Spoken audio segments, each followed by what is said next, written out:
Mike, if you want to let the Chamber of Commerce in as a panelist, and Jessica. Yeah, I've sent Jessica the prompt a few times. I just need them to accept. Let's not be at her computer. I'll shoot it over again though. Thank you. Well, we'll call a meeting to order at 1:30. We do a roundtable on roll call. Mayor Todd Lambs. Joe Paula. Jason Ferguson, Chief of Police. David Kelly, City Manager. Kevin Thompson, Assistant City Manager. Thank you. We have Nina. All right, first thing is approval of minutes. I'll move the approval. I'll second. All right, sing. Nina, you're on mute. Nina, so you'll have to unmute yourself. I just said, Nina Hanchak, Cloverdale Chamber of Commerce. The gods are in the details. All right, so let's see here. We have Isaac Russo and Melanie Hall. So let's bring Michael, can you hear us? Can you bring Melanie and Isaac as well into the group?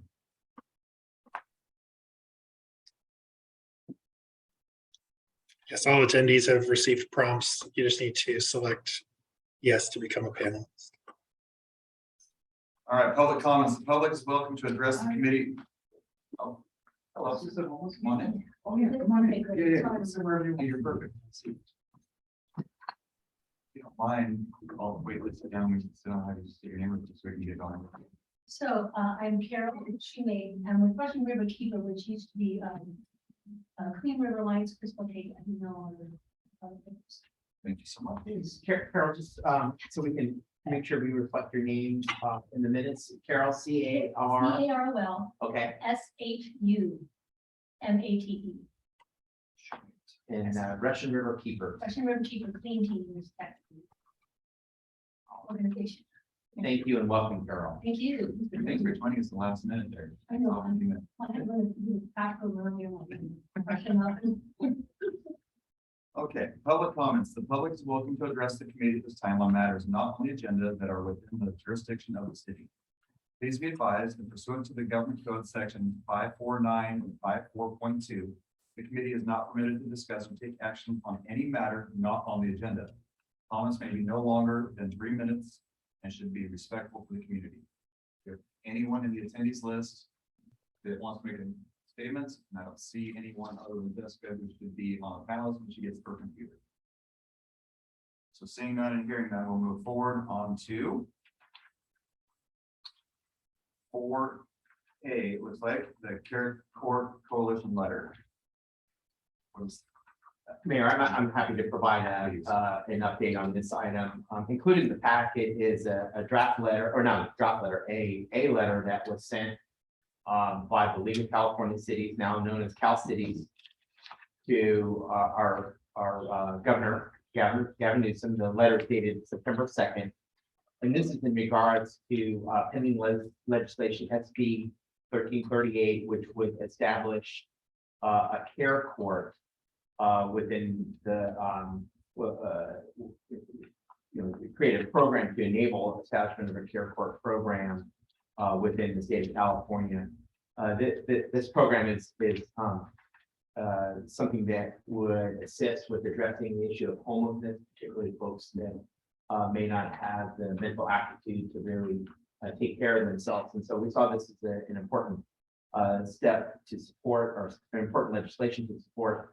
And the city did agree to fix our logo along with a number of other cities to this letter of support. So we are City of Cloverdale is prominently affixed logo on the left-hand side of this letter. Again, this is before the governor for signature. I have not determined yet whether he's taken action to sign the bill, but I understand that it's on his desk for consideration, and I think there's a tremendous support for it. Part of the reason bringing it forward is this relates to our strategic master plan. We have a legislative advocacy section within the master plan that supports legislation just like this. And I think this is something we've had a discussion about, and feel like it's something that's needed in California to help address the issue of homelessness. So just want to put this on there to reflect, one, that it's part of our strategic plan, but it's also legislation in the state that relates to addressing homelessness. Thank you, David. Any comments or questions from anyone? Well, I just have a question for the city manager. Is the city manager group, have you talked about if this is signed, hopefully it will be, what the plan will be within our county to set this up? We have not had those conversations yet. I would like to think you should be thinking about the steps, because I know the governor has come out publicly supportive of this concept. I think it's an important first step, and I think we should be looking at how we're going to collaborate within the county to implement this, because it's a countywide effort. Absolutely. I think it probably speaks similarly to police departments and the departments to bring things in. It just seems like it'd be a good conversation, kind of with all the players, maybe, and just chat about it. Let's see if we have Jen and Dozy here. Michael, can you promote Dawn and Jen as well to panelists?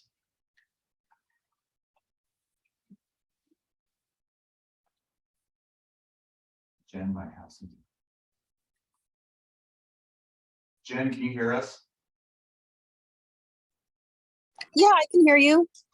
Hey, we had a question about Care Court, and if the governor signs this, what is the next steps for the county and all of us involved to implement? Do you have any ideas or anything going on that's talking through Supervisor Gore? Yeah, Supervisor Gore is here with me and he can talk about that.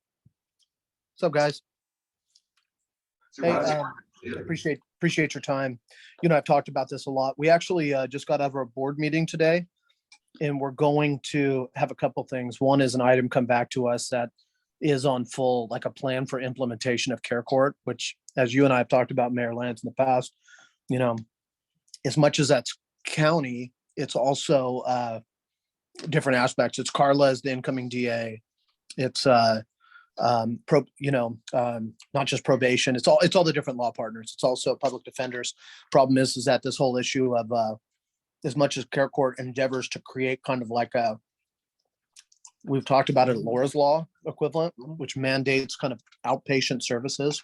So if anybody doesn't know what Care Court is, it's like, and Laura's Law is that, so let's just take an example of Cloverdale. If you have a service resistant individual, which means they're not going into homeless services, they stay out there, and there's huge issues with either mental health or decomposition, as they call it, or other kind of substance abuse or whatever it is. And it's this issue of being on the continuing to not accept services, but continuing to provide what we would call problems, then you can be mandated to do like outplacement services, to show up for courses, show up for treatment, other things like that. It's a way that you don't go into full conservatorship, which is, as we all know, protected under law, and it's really difficult.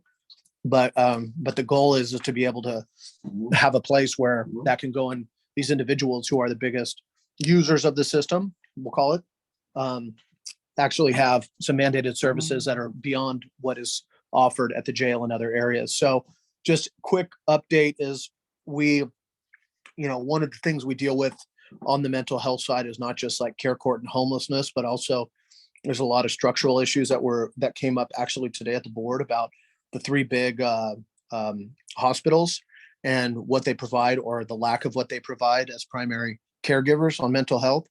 So we're going to bring something back that's kind of really big on mental health and focused on homelessness. And the goal is to get that back here in the next month or so and see really how the implementation is. The only thing I'll say, Todd, as well, is that there were some counties that I saw that already signed on to be early implementers of Care Court. And I think there's a phase-in process that links with funding and other things. From one thing that I have to look into it, but one thing I'm interested in pursuing is signing on to that list potentially, because, and finding a way to do it, because it's here, the governor's going to sign it. So we might as well get busy. Whether it's the perfect tool or not, we've got to start using it and see how well it works. So I guess that's a process update, but the larger answer is like, we've directed them to come back to us and we don't yet know.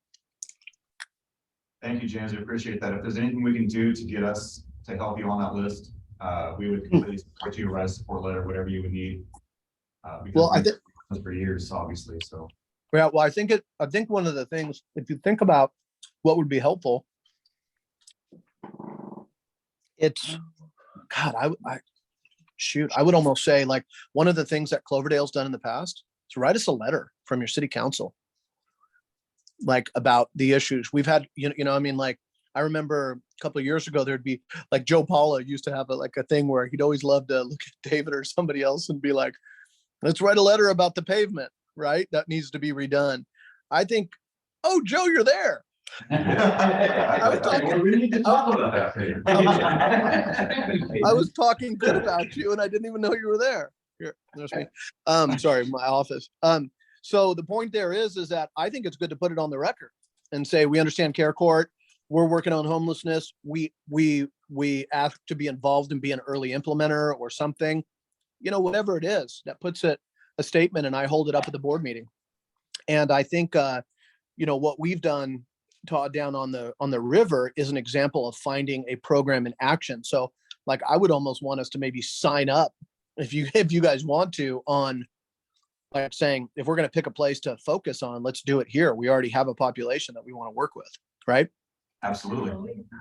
The only other thing I'll add is that we had a call, since it's linked to this issue, we had a call with our transportation, public works, and our parks folks.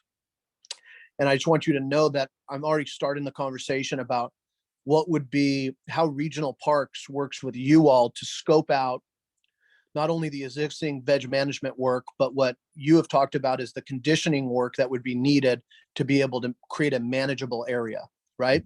So that we Right. could mow it, do other things, and maybe do some amenities that we add to that river park. So I've told you before that during budget, I was successful in getting an allocation of funds that goes towards infrastructure and parks. I'm of the desire to like enhance maybe the park a little bit. I don't care if that's on the county side or the city side, negotiate some kind of future agreement for maintenance, like who does what when, right? Right. And put some money on the table for it. So even though we've had like 120 that we've pulled together, I don't know what that'll cost, but I can definitely say that more money than we've already put on the table, I'd be more than open to doing, right? But it'd be good to find partners and other things. That's phenomenal. Yeah, like we talked about the partners with the parks and TBW with the places for people to swim, camp, or not camp, barbecue, whatever, picnic areas, and just make Yeah. areas that are appealing to people that are free, so Yeah. that it leases itself. I think that's phenomenal. And I appreciate you finding the money to make that happen. Well, the irony is that even if I mean, we're looking to do something similar at the crossing over by where David lives, if he was going out to Alexander Valley through Geyserville, but under the bridge there is, the Syar property that is on like the undercarriage of the river and the access point there. That's another big area where it's not as much homelessness, but it's like river goers and trash and people coming in and flash mobbing the area. And so we're looking at getting also a license kind of agreement there and managing it and having a staff member from parks manage it. Because ironically, even though you might read about like Joe Rodota Trail and the difficulties with homelessness, is that parks has the best managed public for homeless issues other than the Joe Rodota Trail, right? I mean, we've been able to, keep those areas clear at Memorial Beach, up at all up and down, down over in Guerneville on the areas and stuff. And it's because because they have people who actively manage it. They have staff who are there. And so they deal with it before it gets entrenched. So I think there has to be a consideration of like a future management plan for River Park as being a dual entity. And you and I talked about signing some kind of a memorandum of agreement like that honors what we've done, but like what's our future there. The other thing is that, I will just say is that if as a part of this kind of investment into that River Park area could include a discussion or an evaluation of money also for the other Vulcan and other properties out there, If I have to go try and find money or parks money or leverage some of this infrastructure money into a grant or try and find more, I would consider that a good problem to have. I would like to have something that is fundable, right? So Right. sorry to barge in, but I think that's all I got for now. So, thank you for that update. It's always good to see you as well. So thank you for being here. But I just want to really suggest and encourage that we do look at putting together a countywide protocol that kind of puts us all together on this plan. I'd like to see like every discipline that's involved be at the table to lay out what their role is, what we need to make that happen. And we come up with a plan that's countywide. And then when you talk funding, we're all going to need to be putting how we're going to fund our part of this. But again, as you know, we deal with the homeless, there's no lines. I mean, they're from the city to the county back into the city. We just need to have a plan. Everybody, that plan is what we're going to use to train our staff on how to implement the program. And the Now, plan, are you talking specifically, Joe, for care court or homelessness or what? I think this is a component of the homeless. So to be Yeah. the plan of how we as a county are going to engage. And the care court's a critical part of this, I Yeah. think. Because I think there's a lot of resources for those willing to take help can get it. I think it's the ones that are not willing that we're dealing with over and over.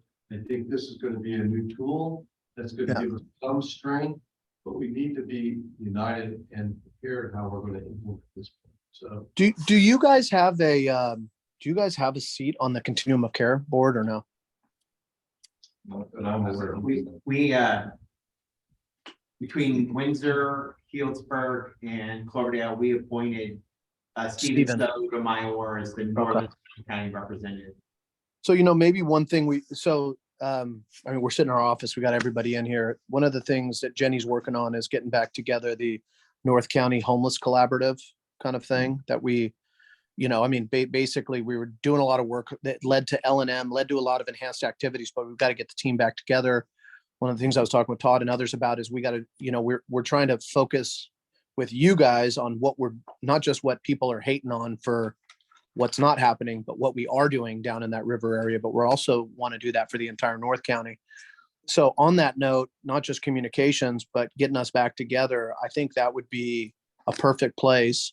You two as the mayor and vice mayor, appointees on it, we get back together and we figure out what that is. Because Joe, I agree with you. I just think that the continuum of care is really the place that those conversations are happening from, like what you would call a structural basis, or they will be, as opposed to creating a new JPA or appointment list. And the other thing that I would encourage you guys to think about is to go to the mayors and council members meeting as well. And me as the chair is, if we want to host something together or say like, hey, we still got to tighten the screws on this.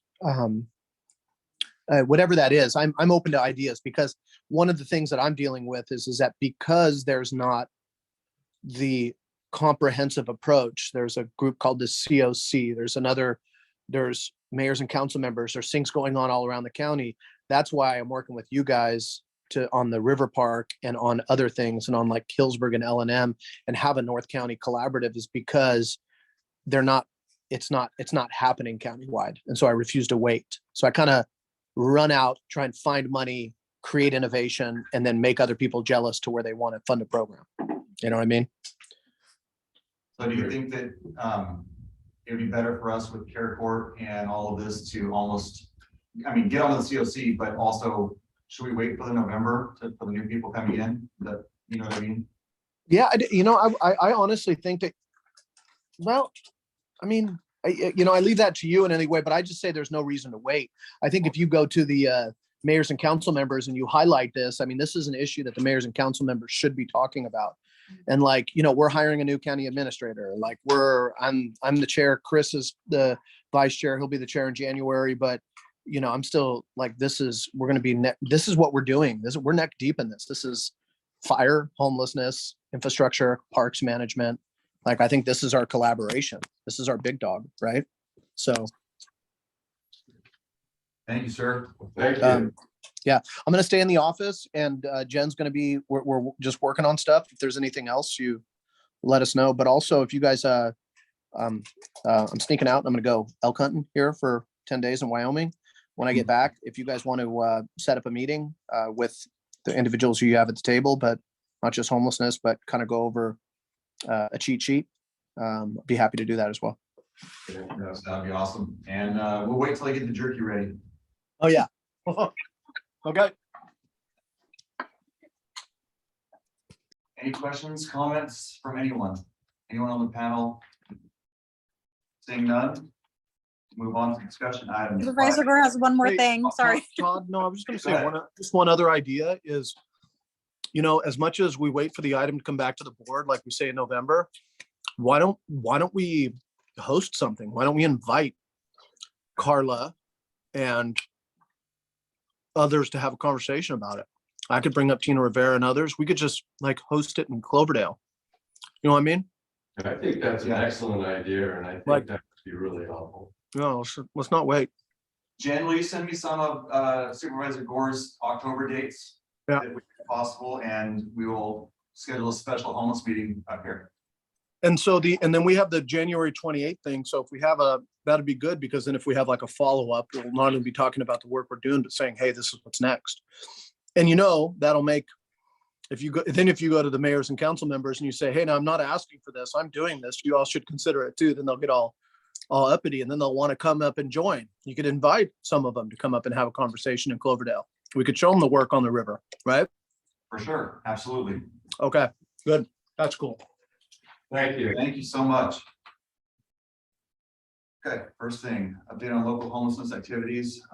Wallace House does not exist anymore, so we'll take that one off the list. And so, the person that had the contract, Pauline, just Yeah. gave it up because she's running Cherry Creek Homes, Okay. and that is opening up pretty soon. Nor will, so yeah, got it. She That's passed it an on. option for a while. The church hasn't said what they want to do yet. Reach for home, Margaret. I see you there. Hello, everybody. How are you? I'm so sorry I'm a bit late. But I can give a quick update. I guess the main update is that the L&M has started construction.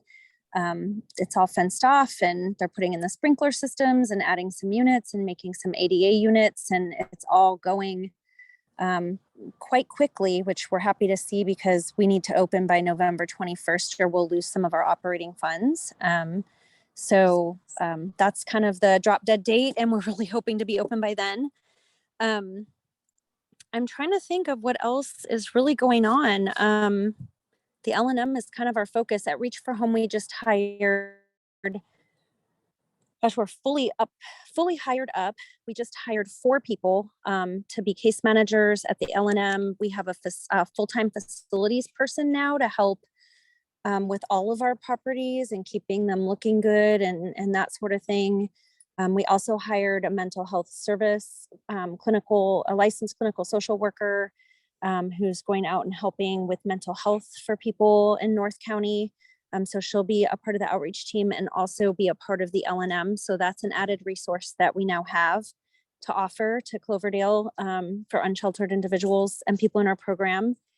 And we have a full-time staff member just making connections with landlords and finding housing units that can be used to move people on in their journey to permanent housing. So, we have a lot of chronically homeless people with vouchers right now, and we're running into issues finding places for them to lease. And this full-time position will hopefully add focus to finding those affordable units for people. So we're pretty proud of where we are right now and really excited to be opening the L&M hopefully here shortly. And we feel like we have the staff to do it. And over the next month, they're going through a lot of different trainings. They come to us with every person who just joined the team comes with years of experience. We have people who have 6 to 8 years of case management experience, some with 3 years. They all come though with experience. So that's what we've been focusing on mostly, and still doing all of our street outreach. We're at Living Waters Church every Tuesday We've been bringing lunch and setting up a table and trying to do outreach there, getting people to want to enter coordinated entry and get into the countywide system of care. And we've been having some success there, but it's, you know, we're just keep doing what we're doing and hopefully continue to get more people off of being, you know, out of being unsheltered. So that's kind of where we are right now, unless anyone has questions about anything I didn't mention. First off, thank you, Margaret. That was wonderful. I love to hear that you guys are really pushing and trying to help people and get them the housing that they need. Is there any success with any of the people like that we've had issues with down on the river in that area that have been those that were reluctant to any help from you guys in the past? I know you can go down a couple times a week. Yeah. What are the numbers out that, you know, I went down there about a month ago. It's been a little bit, so maybe talk a little bit about that. Yeah, we've been, Jim, our street outreach case manager, has been spending more time out there because of this meeting and the focus mayor lands that you had pointed out. And we have been encouraging the people out there to get into coordinated entry. I know one person is already on our list for the LNM, but you know, we can't, I mean, it's not open yet. So, but as soon as it is, then I think that might help a chain happen. We've also been training people, fortunately, on Narcan, because I know that was brought up in this meeting at one point as an issue. So we've been trying to get more Narcan and getting it out there. So that is something that we've been helping with. But I mean, our main goal is to get people into the coordinated entry system and ultimately find housing, and just working on those relationships to get them to that point. But I do know that there is some want for that in that group. And my hope, it's a hope because you can't make people do things, but what we're really trying to do is get one or two of those people who've already said that they will go definitely into the LNM to kind of help break that up and move it along. Because I think one of them definitely is like a sort of a leader type out there that might encourage others. So, but it's all, you know, it's not open yet. So we'll see what the result looks like when that happens. Thank you, Margaret. Chief Ferguson, how has it been out there lately from your standpoint? Because we only have one vantage point. You know, you have a good vantage point also. Do you have any thoughts that would help us? The only thing I can report on, which I don't have supported by any facts per se, but when the county's ordinance on camping came about, they started serving some individuals on the county side. And it was reported back to me that some of these folks were ultimately going to end up on the city's side. I do understand we're not really concerned about jurisdictional lines here. We're looking at a regional approach, but it certainly makes us move a little bit quicker on how we're going to address a camping ordinance, or maybe increase some things how we do business. We are going to discuss that a little bit here later in our agenda. But I will say the concerns I have is if those numbers increase, the likelihood of having folks in a high fire area is concerning. Not to mention when it comes in a high flood area, also concerning. So we're really taking some moves to try to address our end of this as well. But as far as numbers, I don't have any numbers that say how many have moved into our location. But I can certainly start making that happen so I can bring reports back to this meeting. Yeah. Another thing we can do, and I can talk to Jim about it when he's back in the office, and we did this for an encampment out here. We just recently kind of started piloting this, but we have, we did our survey that I think I've talked about quite a few times, probably 2 years ago, or maybe a year and a half ago, where we went out and we surveyed almost all the unsheltered individuals in northern Sonoma County, including quite a few in Cloverdale. But we've kind of, we went back and resurveyed some people at the specific encampment in Healdsburg. And it's really helped us to kind of work with the county to sort through where we can get housing for certain individuals, or if they don't want housing, kind of what is our strategy behind that. with the way that this encampment is going that we're referring to, maybe that's our next priority for Cloverdale, is going out and just getting those survey questions answered as best as we can with those individuals. And then maybe there's some sort of a resource through the county that we can maybe leverage to kind of help get people into a more permanent place, or at least something, to kind of help move them along in their journey. I don't know if you guys think that's a good idea, but we would be happy to work on that.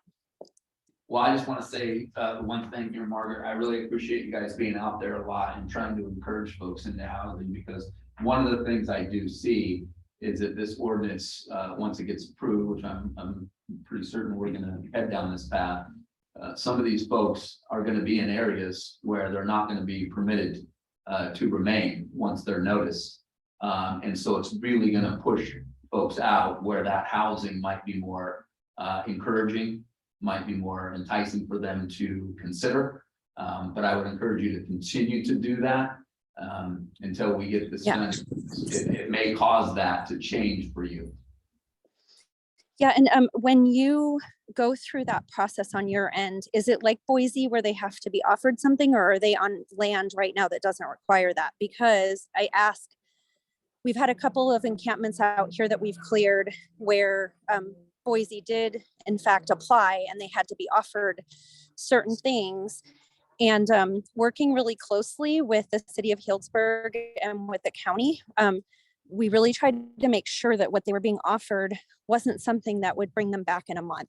Do you know what I mean? So if in fact it is a type of clearing where, you're needing to offer them something, I know that there could be county resources. And if we all partner together, we've seen more long-term success with people finding more permanent solutions, if that makes sense. Yeah, so I'm going to walk a fine line here, is not, dig into something that might be, covered or addressed legally with Boise decision. But some of the language that we're going to have in our ordinance really covers the safety factor and the high fire danger. And this is more about a community safety and safety for the individual than it is any part of Boise, if that makes sense. This isn't, we're having to move you from here, but going to house you. The issue is there is a severe fire danger here. You're in the fire danger, so you're not going to be able to reside here under any circumstance. That being said, the purpose of that service and that notice is to try to get them with resources that are available to them, not necessarily Right. but resources. But ultimately, this is really based on the severity of the fires that we've had out there and the concern for the community and those individuals themselves. And I would say the same thing is going to apply when severe flash flooding and whatnot comes in there. We've already had a big rescue there as a good example. That's really what this is designed for. And so again, I'm going to try lightly on that, but if that makes sense. Nope, that makes sense. If offline, and this is obviously up to what you would like to do. And I don't know if you've patched into the county already with funding, but if it's something you want to meet offline about and pull in, say, Dave Kiff, and just see if there's any funding available for resources and stuff like that, I'd be happy to help with that. So just keep me posted if you want us to help. And if not, that's fine too. We'll keep doing our outreach. And I appreciate that, Margaret. Thank you. Margaret, one quick question, and you might not have the answer, but you're probably the best one to ask. I see that, or we know that Wallace House is not being handled anymore and the church took it back. Do you know of anyone who's looking to do the same thing, or if they are looking to do that with that house, or are they just going to do something different at this point? In full transparency, Reach for Home has stepped up and said that we would be more than happy to help with that house and to keep it going. We're waiting on whether or not the church is approving that or not. So we're just kind of in a waiting and a holding pattern. But we have put our name out there that we would be happy to help and keep the Wallace House open. I was hoping that was going to be your answer. Yeah, but we're just waiting, and we don't want to count our chickens before they hatch, or the church could decide to sell it or go a different direction. So as soon as we have more information, we'll definitely share it. And yeah, we're hopeful. Thank you, Margaret. Any, So, go ahead. all right, Margaret, would it be helpful if the city wrote a letter of support to make that transfer to the church? Thanks for asking. I'm going on a tour over there tomorrow with one of the parishioners, and he's trying to find out whether or not it got voted on the 9th because it was supposed to be. So let me go tomorrow and see if there's an answer to that, because we might already be past the vote. But if not, I'll offer that up to him if that's an option. That would be great. Thank you. Any other questions or comments? And no attendees, so we'll move on to the next. Chief Ferguson, go ahead and keep going. Yeah, thanks, Chairman. We just covered quite a bit about what I think David's going to probably take it away on the critical infrastructure agenda item here, but I'll just state what I normally do here. We've seen a steady decrease, I will say, in our overall calls for service on homelessness, which is, I think, really, really good for this community. And as always, I give stats about where we're at. This month, from August 9th to current, we've had 13 homeless related calls, which is a fairly low number, because going back several months, we were in the 30s, 40s, 50s, some high numbers. And so we're really seeing those steadily remain low. I think last month I reported 12. So that's pretty consistent. As well as the plaza. I think anytime you can go through the plaza, you see the huge difference. And again, these are folks. The challenge with these folks are they don't want services. They're not willing to get help. They just want to hang out and loiter around in the plaza and things, and these make a challenge for us. But we are seeing also a slight decline on that. I think anybody can go through, see the plaza in the mornings and stuff, find it mostly unoccupied. So we have had a couple of challenged individuals. We did make an arrest last week on one of our known homeless individuals. This is one that also just refuses to get any services, doesn't accept any resources. And ultimately what happens in that circumstance, the worst case scenario, we have an incident take place where a member of our community is harassed by the individual. Ultimately, they get arrested, which is the case here, and taken to jail on a few different charges. That's a huge challenge for us. This is where maybe the care court becomes a huge benefit for us in this circumstance, this individual maybe. But we also have another individual we've been getting a lot of calls on. And this one is very challenging because the individual also suffers from a developmental disability, which makes that person not necessarily qualified for 5150, where we can take them and get evaluation.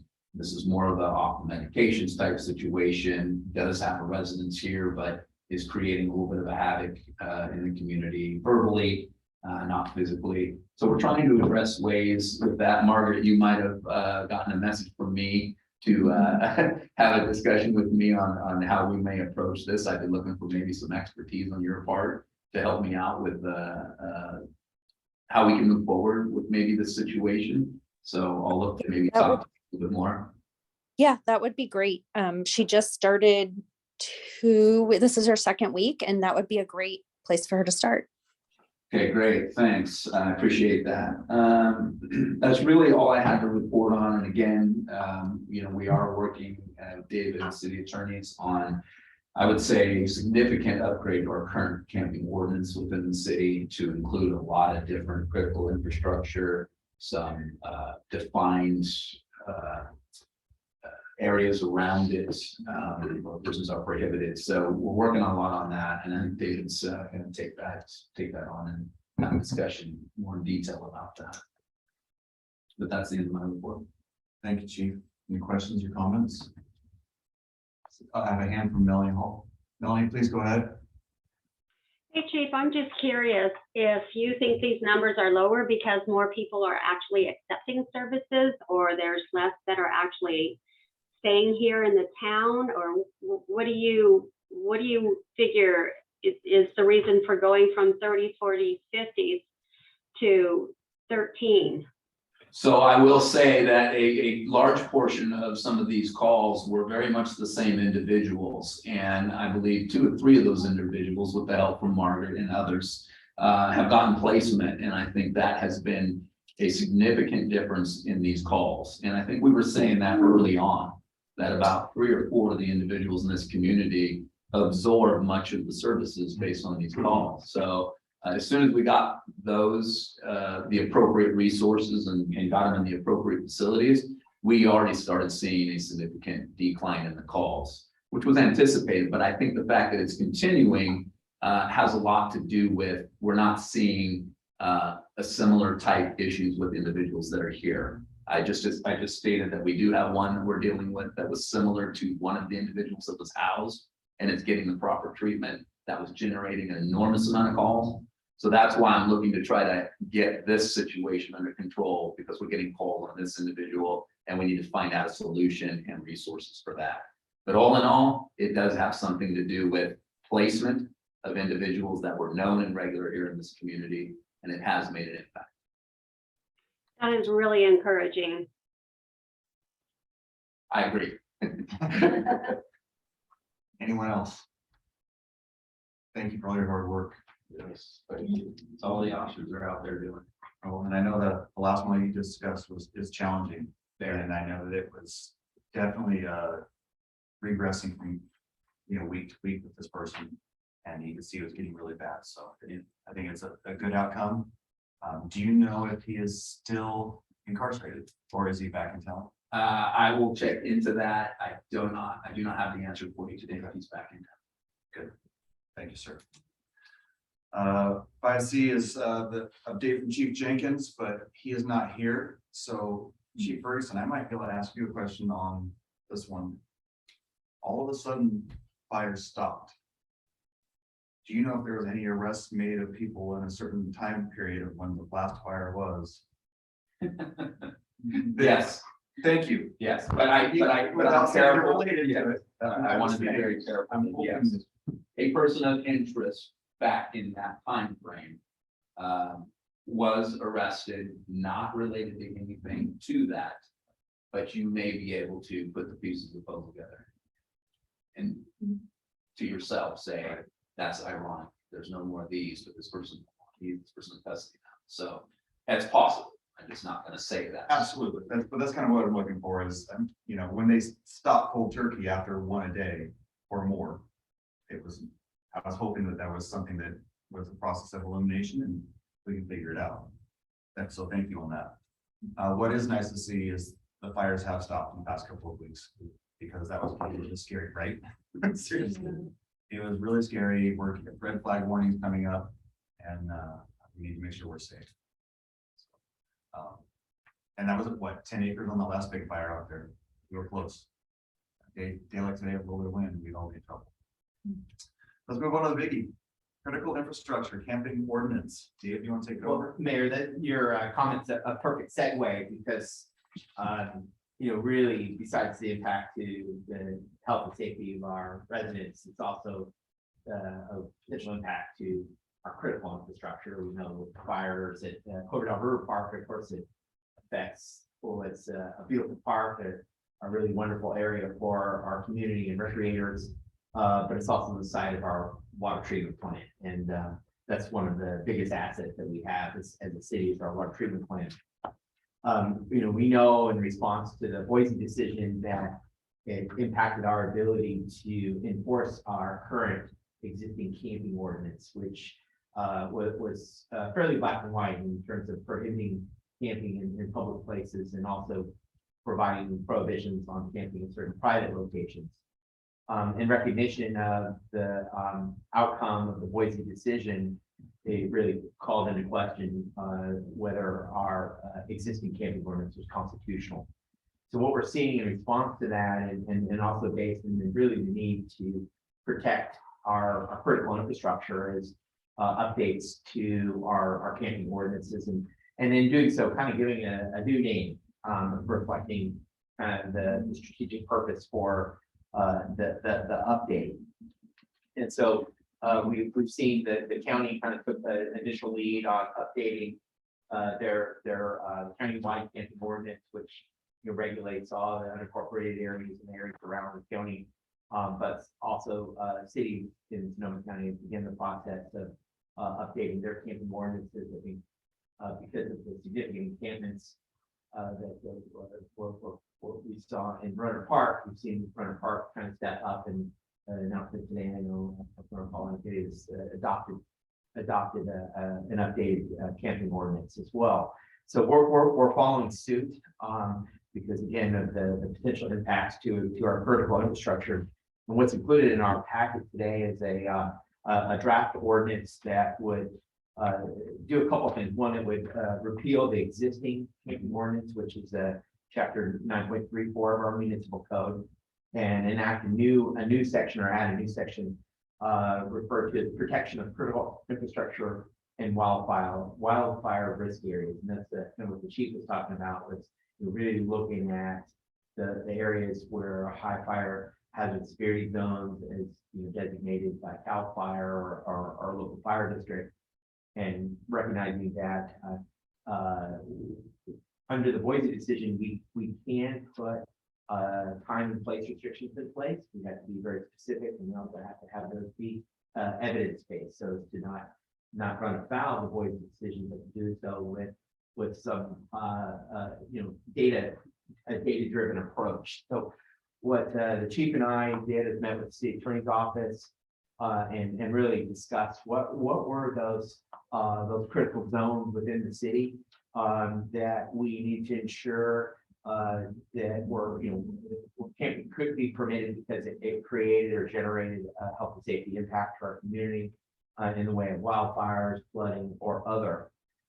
So what's reflected in their packet is the draft ordinance that includes a number of pretty prescriptive requirements around where camping is, most specifically not permitted or prohibited. And what you really see a focus on is it's unlawful for camping to occur adjacent to critical infrastructure, and that's pretty broad. But that does include our water plant, our wastewater plant, also critical firefighting infrastructure, so that we include hydrants.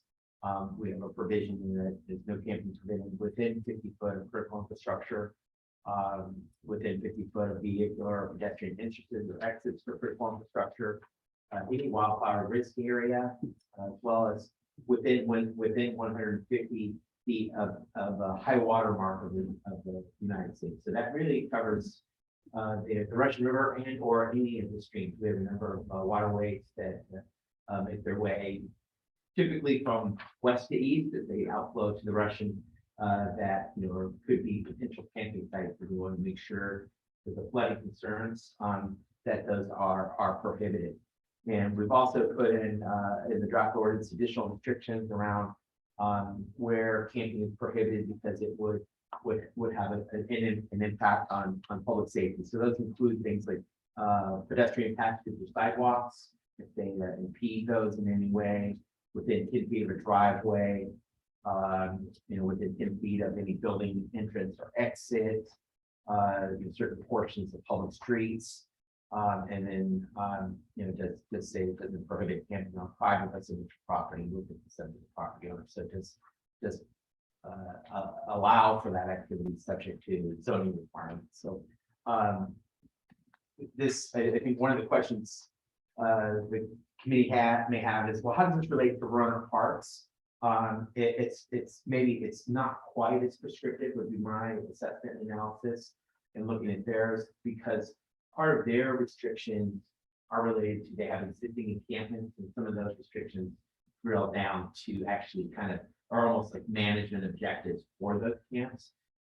Since we don't have the same kind of encampments, I think we didn't get down to that level of prescriptive requirements, i.e. Number of feet separation between tents, disposition of propane tanks and things like that. We could certainly add those, it's not a problem. But we kept it more on the focus of protection of our critical infrastructure and avoiding camping in those high fire zones and floodplains. So that and we think it's based on what we've put together, it's very enforceable. It provides that mechanism for our police department within the Boise decision to give us the tools to actually enforce this new ordinance. But we're bringing it here first just for discussion, and we're happy to take in the comments and, take this back and relook at it or amend it or update it, or otherwise bring it forward as appropriate with your comments. We'll kind of leave it there. I want to acknowledge the work that Chief has put in identifying, the critical concerns he has around the police department's enforcement of no camping, but also the work our city attorneys in trying to craft language that kind of navigates the way we position. Chief, you want to go? No, I think he's covered it. Okay. Perfectly. So, if I may, just a couple of quick questions. One of the things I saw in the newspaper today from our park was regarding distance from any childcare facility, such as a preschool, also schools in general. I'd like to see those more defined if possible. I think it would be an easy add in here. But I think those are critical. I really compliment you on this, especially the fact about the sidewalks and obstructing pedestrians' freedom to move out. And also, I always worry because we're in certain parts of Santa Rosa, along that corridor, you see tents actually blocking the ability to use a crosswalk. They're just right up on the sidewalk, right up to blocking pedestrians' safety, so I really think it's a really well laid out document.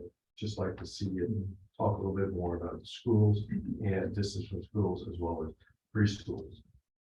And I think to your point, I think that's a great comment, Councilmember Paula, that we kind of the approach here to it's to a lot, like we know it's an ordinance, so it becomes it's not set in stone by any means, but it becomes hard to respond to quickly. Sometimes when you need to make code amendments, but what we would like to be able to do, I think, is create by resolution a list of areas that we can then also adopt by resolution subsequent to adoption of the ordinance. So we give council some additional flexibility. So if for example, there's a new school established, or a new facility that we want to consider critical, we can have that list. So that we'll take that back to the city attorney and make sure that that's the approach that we agreed on, and identifying that list so we can make sure that that's something council has the flexibility to kind of add and adopt as needed. But was that your takeaway, Chief? To be able to do that by resolution, give council more flexibility. But I think there's nothing that's prohibiting us from, right now identifying school, preschool, childcare facilities in the ordinance itself, keeping it at that high level.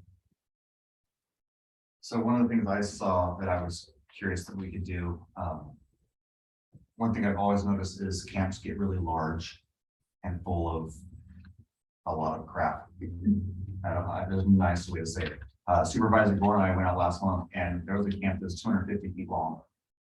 One camp. Is there any way that we can limit the size? And say that if, you can fit it all within a 10 by 15 area. I don't know, 150 square feet per person type of thing, so that you're not taking over like this lady had 250 feet of levee. I think looking at Runner Parks as an example, they've done something similar where they've defined the square footage of an area for a camp setting. It seems like if we look at their approach and they've done it, we could determine if that's a similar approach we could follow. But certainly makes sense if we want to get down, have that prescriptive requirement that we limit the size. Knowing the person that was recently arrested here in town, he would spread out quite well sometimes. It wasn't all the time, but sometimes you find he was the entire front of a church. And so I think we try to limit that area. I know it's also in our, in front of CVS and things. And so, if we could control that as well. There's a comment I wanted to make is that also just what they have also, and the amount of things, a lot of mass hoarding, it's a big problem. And some are even starting to build structures that some don't even look that safe, so I'm not think there's any kind of regulation. Tents obviously would be acceptable and canopies and things like that, but we're seeing them in, I've seen many built structures that, and especially, well, they're not allowed on the river, that's that problem. And to tail on that, was my other thing was the buckets of feces and things along those lines that are extremely hazardous to everyone, that they're not allowed, period. Yeah, I think you'd have something in here under hazardous waste. Yeah. I was looking for it, so. Yeah, so those are listed in here. And things of that nature. Perfect, thank you. So that brings up another question, and, you know, I don't want to hamper this, because the sooner we get this in place, the better. But I guess for future consideration, if we do allow, if it fits within the parameters where they can put up a tent or two or three, then part of the requirement in order to maintain that, they have to bring in some sort of facilities, porta potty, those types of things. Can we mandate that? Because right now where do they go? You know what I'm saying? It's kind of like, it's kind of, are we stretching it, but are we not? I mean, how? It's that, That's a huge issue. it's a huge issue. Yeah. It's a public provided. You get into Provide these you get into health and safety, I don't know, disease and all that other things. I don't know, it's just a question to throw around. But if we're gonna sanction areas for them to camp and live, can we put some kind of conditions that they have to have at their expense, which we know they can't afford, but otherwise they gotta move on. I don't know, but it's something that we should be dealing with. They don't have the means. I know. Well, I None think of them have that's, the means. could very well be an area that we have to be careful of, and I will say, when we were looking at some of the language in here. The city attorneys made it very clear, we have to be very careful about what we all ask of everybody here. We can't make it so unreasonable and impossible. And so there are some things we have to consider, that may very well still be in line with Boise, right? Yeah, I kind of like common sense. I don't think it's unreasonable. No, I think our courts may, it's very reasonable to expect people to have facilities to use. To use the restroom. I think I was considering, Well, I hear you. if you didn't bring your facilities, you were gonna be asked to move on. That's, could be a potentially difficult stretch if for somebody who can't afford a porta potty facility, that's gonna be everybody anywhere around here, right? I mean, I think that's ultimately gonna be the case. But I guess it's worth a conversation, and maybe the solution would be if we do have a sanctioned area, then maybe we need to have a porta potty set up for them. I mean, I'm just trying to figure out how do we keep it as clean as we can. Down in Guerneville, we had, and it was spurred on by COVID, when we had the vets hall as a, first of all, it used to be an emergency shelter, and then became an navigation center. Is what they called it. They had it outside in the parking ride in Guerneville. They set it up, fenced it off from the public.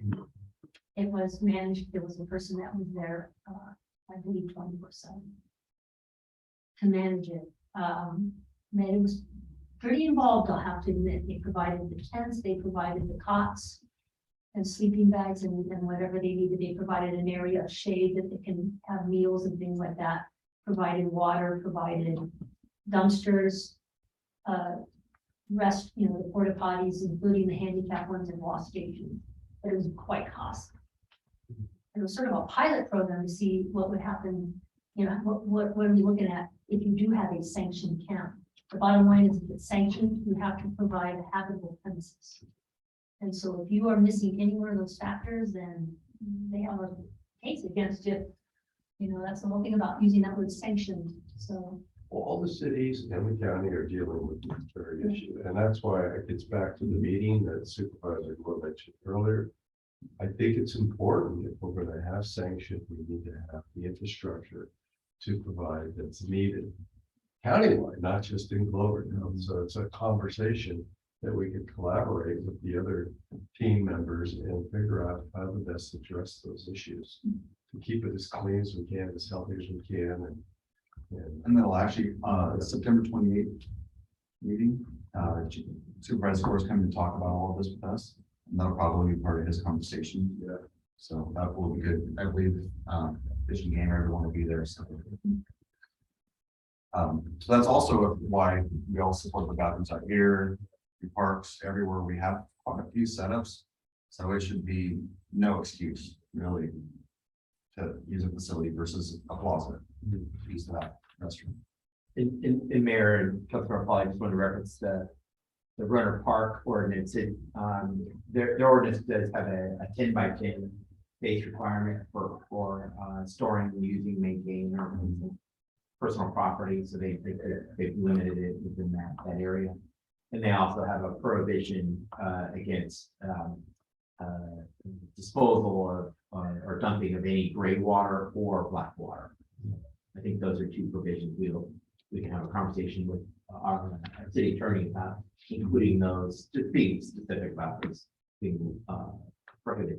And I know we bring it up because we've seen it either using the plaza as their restroom. Or like I said, last meeting, Maddie Bagger threw a 5-gallon bucket into the river in front of me, full of it. And I'm like, so unacceptable to our drinking water and our environment. So, anything else anyone can think I of? just want to say thank you. Oh my gosh, there's a lot of work went into this. And it's so important. Thank you. And if it quickly, you guys handled this so fast. I love to see it because we want to get it in line with the county. You guys nailed it. I love it. Anyone else? Anything? So, David, when do you see this coming for the council adoption first? Well, I think we need to just check in with the city attorney on the public noticing requirements. Whether we can, with the timelines for getting hearing notice for the paper. We may have missed out on the next council meeting, the 28th. But maybe the first meeting in October. So we can do for introduction. And I really like the concept of being able to add to resolution. If that's really important. So That'll be a need. That would be ideal if we can fill that in. And that's kind of, it's not in the code, but it's council authority. that's good. Yeah, the sooner the better, as we discussed yesterday. Thank you so much. And if they can make the 28th meeting, great. If it doesn't, we understand you tried. So thank you. Any other comments from anyone on our panel or attendees? I see no hands. Isaac, do you have anything on this? If you're listening and want to speak, Isaac? Hey, everybody. Isaac Russo, North Coast Regional Water Quality Control Board. And thanks for inviting me to this. Thought I don't really have anything to add. I just I'm happy to hear that, that you're providing the services out there and that people are accepting them. I'm also happy to hear you proposing porta potties for the unhoused encampments. That'll go a long way to improving water quality. And I just want to say we're very supportive of your vegetation management efforts. We just want to continue to make sure that they're, looking after water quality regulations. So if we can help in any way, we're always free for consultation if you have any questions. I may also be curious to go out and see the recent fire management project you just did. That'd be great, Isaac. Let's set something up, and I appreciate your support. Absolutely. How about Dawn? Dawn, do you have anything you want to add to this? I'll echo Isaac's thank you for inviting us. I'm really happy to see the energy here. Supervisor Gore said, we kind of tailed off after the end of the North Sonoma County Homeless Task Force once we got some things in place, but I think this is a continuous process. So I'm really happy to see you kind of convening around the issue. And I'm really happy to hear that the fires have stopped. I hadn't heard of any fires recently, but it was good to hear that confirmed. And so it's like things are on a much better trajectory than they've been. So really happy to hear the updates. Thank you, Dawn. Appreciate that. Nina from the Chamber of Commerce. And I just have a couple of, wait, just a sec. I have a couple comments. I just wanted to say thank you for the level of collaboration and all the work that's been done, because I've been involved with this in a peripheral way and a central way since the beginning, and it makes a difference in our community. The people are being taken care of that are willing to avail themselves of services. And the plaza is a better place to walk through, and people that visit come here, and I don't say, well, you want to avoid this and avoid that. I just want to thank you. A lot of work's been done on every level, and it's appreciated and obvious. Thank you, Dina. Anyone else? Anything? All right. Well, I sounds like we might have a special meeting in the future. We'll find out if we need one or not. Well, Mayor, on that, our next meeting is scheduled for Tuesday, October 11th. It's up, you know, it's on the books, so to speak. Sooner than If you think that, you know, you want to discuss with Supervisor Gore or Jen Mendoza, whether that's a date that we can host our next subcommittee meeting. We can kind of dovetail the subcommittee meeting with fashion the agenda accordingly. Yeah, I can follow up with you guys on that. Thank you, Jen. You hear that date? It's October 11th. Thank you. All right. Well, with that, there's nothing else. I think we're good to the order. 2:36. We will adjourn. Thank you, everyone. Thank you. Thank you.